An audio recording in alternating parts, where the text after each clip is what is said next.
year was 1946 and World War II was over. People were going to Broadway to see The Iceman Cometh, Born Yesterday, and Annie Get Your Gun.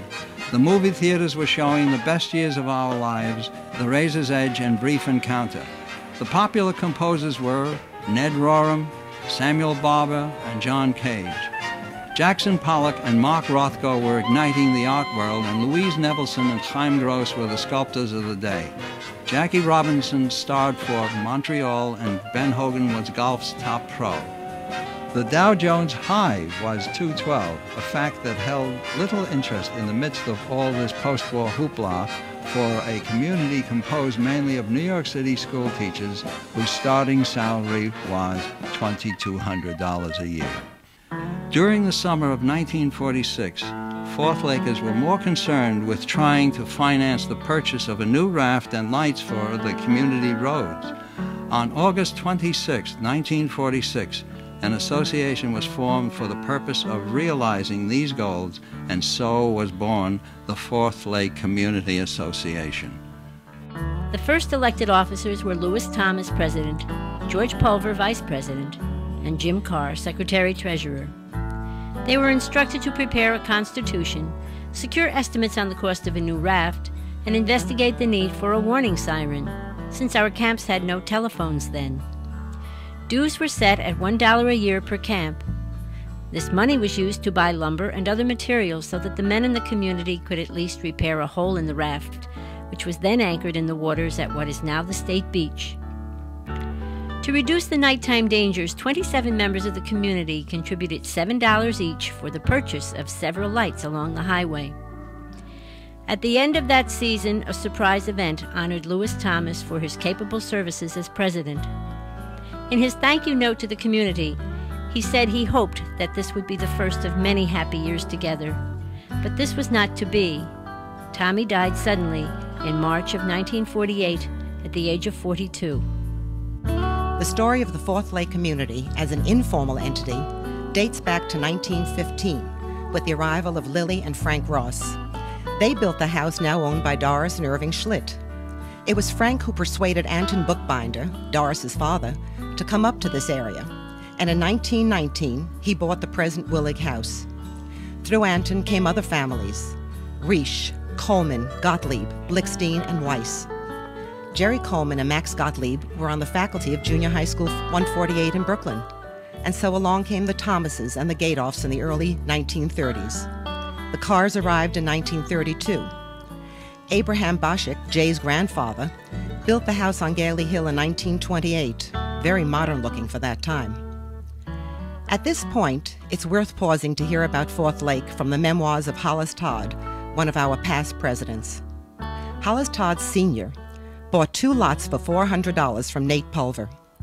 On one lot, he built a summer camp which the family never used in the summer because other camps in the area had been built or bought by Jewish New York City school teachers. He did, however, rent to them, and there was an effort at the time to segregate the Jews to the south side of 9N and to keep the north side for the Christians. Evidently, that plan didn't work out. The second lot was empty, and Hollis Todd Sr.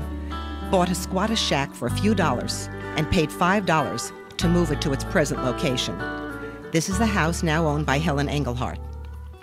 Hollis and Thelma went to Fourth Lake after they were married to spend time in one of the houses. They were convinced that they would have a hard time because of the Jewish population. The rest, as they say, is history. They fell in love with the people and the place and went on to build the present Aronoff house with the help of many able-bodied men from the community. It was the Todds who introduced square dancing to the community, which became a major activity on Saturday nights on the Thomas lawn under the direction of Jerry Shostak. Martha Thomas was the driving force behind the social events of that era. Janet Shapiro led folk dancing at the Lionoffs. Later, Addie Sobel took over, and the dancing was moved to her lawn. Thelma Todd led the choral groups, which performed for several summers. There were birthday parties to which the entire community was invited, fishing expeditions led by Jerry Coleman, and bridge and mahjong playing at various houses. Edna Shostak conducted occasional hikes toward the Pine Log Camp for a view of the mountains at sunset. Teenagers participated in all of these events. In addition to the major day activity of swimming, they went horseback riding and on day-long hikes to Potash and other wooded trails. People strolled along 9K, as it was known then, in the evening, going to halls for ice cream and gathering at the bulletin board at the corner by the Coleman House to make impromptu plans for the evening. Occasionally, there would be a trip into town to Burt's Theater, where first-run movies would play, and then afterwards to the river to watch the carp devour leftover popcorn. Frank Gardner, father of Fred, who now owns Papa's, was a town butcher in the building across from Stone's Pharmacy, now the Country Corner. In the 50s and 60s, the community became much more organized. A day camp was set up by Dorothy Nagler and later run by Gladys Rosen. A new community house helped to bring people together for activities such as dancing, bridge, special speakers, and events.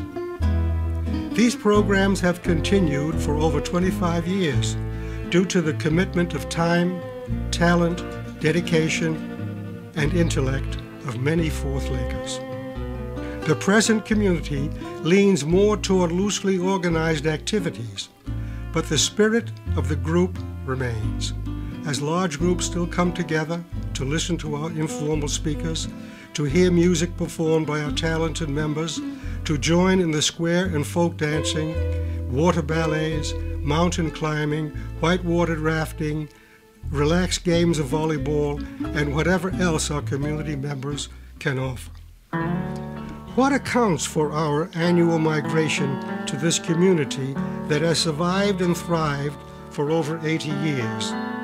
Surely there are other places where the lake is beautiful as ours, with accommodations far more luxurious and a lot closer to home.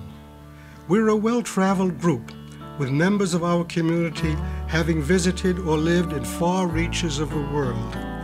And yet, for 2 or 3 months each summer, this small area becomes the center of our universe. Perhaps for those of us who grew up in a world where Franklin Delano Roosevelt was always president, Joe Louis was always champ, and the Brooklyn Dodgers were always the Brooklyn Dodgers, Fourth Lake provides us with a sense of stability in an ever-changing world. Perhaps for the younger among us, it's a place of serenity, far from a chaotic outside world. We know it's the beauty of the mountains, our lake, the foliage. We know it's being part of a very personal kind of history and tradition. But ultimately, Fourth Lake is about people. We're a feisty group, we Fourth Lakers. We're opinionated, argumentative, demanding of our rights. But we are passionately concerned about the rights of others. We're a diverse group, yet we're bound together by a community of purpose to enjoy, to enrich, and to perpetuate our Luzerne heritage. We value our independence, yet revel in the spirit of the group. We are tough critics, but that's because we are so committed to absorbing the world around us. Today, we pay homage to our past as we relish our present, and we plan for our future so that someday our children will be here celebrating our centennial year.